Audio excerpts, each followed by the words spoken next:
So SAG AFTRA leadership just got exposed in the worst way. I'm talking the worst way. And yes, the strike just ended. Absolutely, it just ended. Here it says SAG AFTRA video game strike suspended. And on the same day that it got suspended, Mujin dropped a bomb, an absolute bomb that exposed SAG AFTRA leadership for literally trying to affect the way that the vote went on whether or not the strike ended. Exposed SAG AFTRA leadership for using threatening language behind the scenes to try to twist and construe the vote in their direction, and also threatening all the voice actors that are in FICOR with blacklist just for working. I mean, it's absolutely insane. But listen to this. He says, yep, they're mass reporting it as we speak. They really don't want their names tied to this mess. So they said it behind the scenes. They're like, no. Please don't expose what we said behind the scenes. Don't expose us for extorting voice actors, for threatening the FICOR members with blacklists. Please don't do that.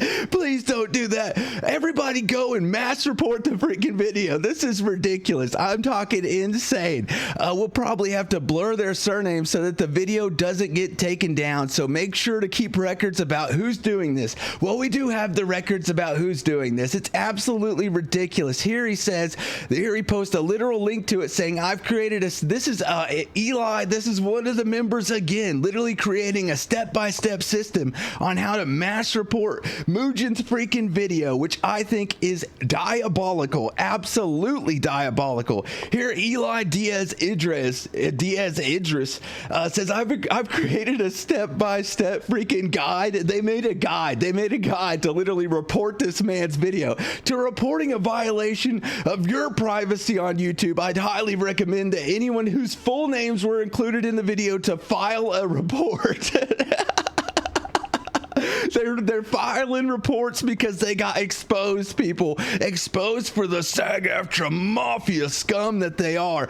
Here it says, no, if your full name and or likeness and or uniquely identifiable information was not shared in this video, YouTube will not take action on it, unfortunately. Now, the only way this works is if it's private DMs and you shared it privately. But if it was literal tweets that you put on the internet, YouTube will not care because they consider social media public. But if it's private DMs, all he has to do is blur the last name and it's fine. It's absolutely fine. But these people, these people will literally crash out on the daily. They will do so much scummy shit behind the scenes, and then they'll be like, oh no, it wasn't me. Don't do it. Don't expose me. Here it says, the fact that in Discord they undermined Zija's effort to help SAG AFTRA being in a good limelight, and they also mocked Erika just like that is so disgusting, because they did.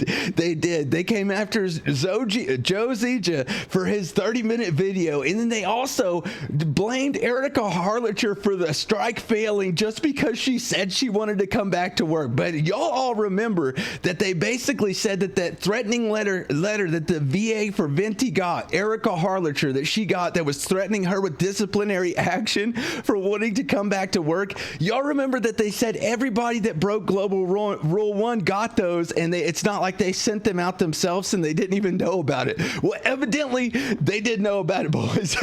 I told y'all they've been blacklisted freaking VAs behind the scenes. Old Paperbag Boy told y'all what they were doing. They were blacklisting and threatening VAs the entire freaking time. SAG AFTRA leadership is literally some of the worst. I'm talking worse.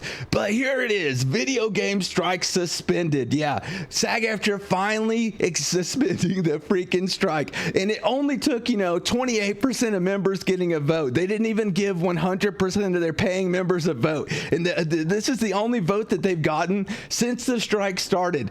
And also, when the strike started, something else Mujin exposed was that the dude that is literally on the board of the AI company that the SAG AFTRA signed with is also on the negotiating board of SAG AFTRA. So it just makes it all makes perfect sense now, boys. Here it says, good luck to people who join SAG. People will talk their shit behind your back and your friends won't save you. These are the comments that literally went against Joe Zija and also Erika Harlacher. Now I'll read them, but I can't pull them up because I will get my video taken down, unfortunately. Here it says, right, that's because they're composing acting industry fan fiction. It doesn't make sense. And Kay says, I only shared this too because it was brought to my attention by non-actors who I've made a point to educate about the strike. This person saying, it's very sad that Erika has failed to meet this moment in a way that supports the people around her. So because she wanted to go back to work, they're literally blaming her for the entire strike going down. Kyle McCartley, we all love Kyle McCartley. SAG AFTRA bootlicker says, single most damaging thing any one person has done to the strike efforts, in my opinion. They're like, no, it wasn't Karina. You know, Karina's little toilet crash out video, it wasn't the thing that did it. You know, that wasn't what tore the freaking strike apart. It was Erika Harlacher saying that she wanted to come back to work. Of course, we got Pomeranian of Doom down here. Karina's freaking alt account saying, congrats, have a cat picture in celebration, dude. These people, bro, these people are insane. They make no sense. They literally make no sense. Oh my goodness. Here, this was on the tentative agreement where we had Cinnabriar and Aurora Cosmic VTuber literally just getting into the most insane argument over this. And of course, Kit Harrison, because these people couldn't even agree on the strike ending. They couldn't even agree on this. They all had to come at one another's throats over it. But it's definitely not worth reading. But the last part down here where Karina Boetger says, I am FICOR, and I explain this ad nauseum to these people. In Mujin's video, they literally talk about the fact that if you're a FICOR member and you worked at Genshin, well, you can expect to never get another job again. That's right. They said that. They said that you will be blacklisted from the studios. But evidently, it only applies to Erika Harlacher and does not apply to Karina at all. But of course, Karina's alt account coming out to white knight for all the VAs that refuse to work. I wish, but Hoyoverse is not union. They will continue strike breaking. So it's strike breaking, but they're not union. That's why they can fire people and not be union busting. They're not backed by the union at all. They're just people that are striking in solidarity. That's ridiculous. Given that they've already admitted to having extensive plans for using generative AI in the future. First of all, SAG AFTRA has plans to use generative AI in the future. They literally signed on with an AI company without letting the members have a vote at all. And the AI company that they hired, that they signed with, literally had a board member by the name of Zeke Alton, who was also on the negotiating committee at SAG AFTRA, which was also one of the people that was behind the scenes bullying all the other voice actors and threatening them all with blacklist. It's ridiculous. Here they're saying, and there is a high probability they already have used the digital assets of VAs for Luminova projects. So there's evidently some project that they, that they're all against. It's crazy.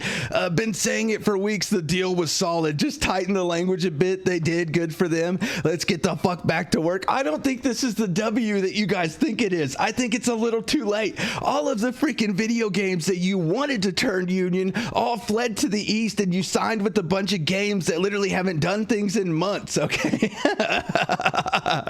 SAG AFTRA could not fail harder, boys. They literally could not fail harder. MiHoYo and Black Sage D might be inconsolable for a while. May this be the start of something much better for everyone involved, and well, maybe not the companies who instigated all this bullshit. Them having to play fair is the worst thing ever in their eyes. First of all, the companies didn't instigate any of this. You guys did. SAG AFTRA did. SAG AFTRA literally told its members to go get roles at non-union games so that they could flip them to become union. Okay, they are a mafia-style union, and I think that was proven in Mujin's video. Here saying, kind of odd the stranglehold you have on the industry being locked out of any other non-SAG work is bonkers, among other things. And of course, Pomeranian of Doom down here to defend it. Not really. The Global Rule 1 exists as a means of leveraging the use of talented performers behind union contracts. so boys, they're literally calling it leveraging. It's like, no. We're not extorting these companies. We're not threatening these companies. We're not literally taking them over from the inside. We're just leveraging the use of talent. We're just leveraging the use of talent, boys. This is an effective way to incentivize companies into accepting terms of the union.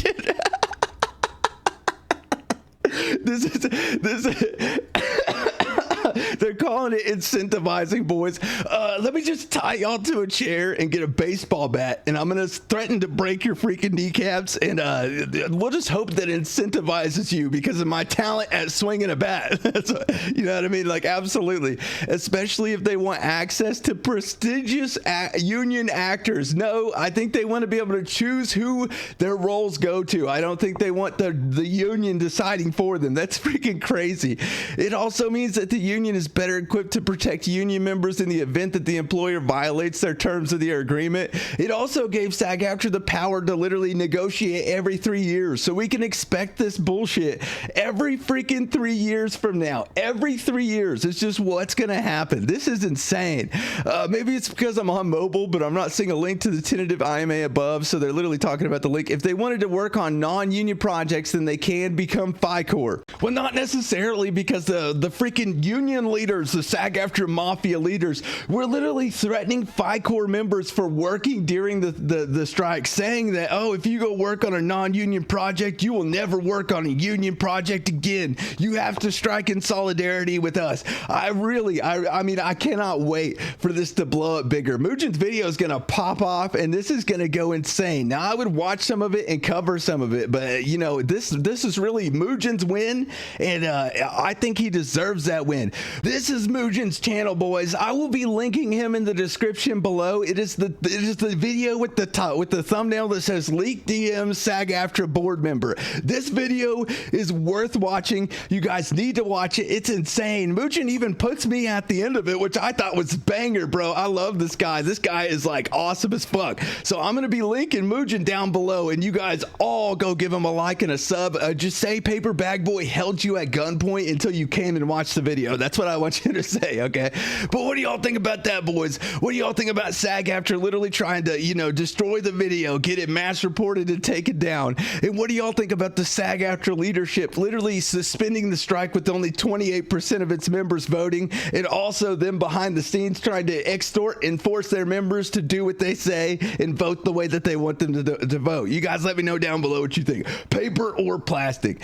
I'm going with plastic. These motherfuckers are plastic as fuck, boys. They are plastic through and through. They're basically mannequins. Aliens come from Saturn, the size of Saturn, come to take over the entertainment industry and also to ruin voice acting, evidently, because they're really freaking trying. They are trying to ruin voice acting, boys. They are, because the SAG AFTRA mafia literally can't help it. They care more about their billion-dollar corporation than they do about the individual VAs, okay? But I love all of y'all, boys. Make sure you like, comment, and subscribe, and share the video. And I'm going to be linking Mujin's video down below, boys. GG's. Peace.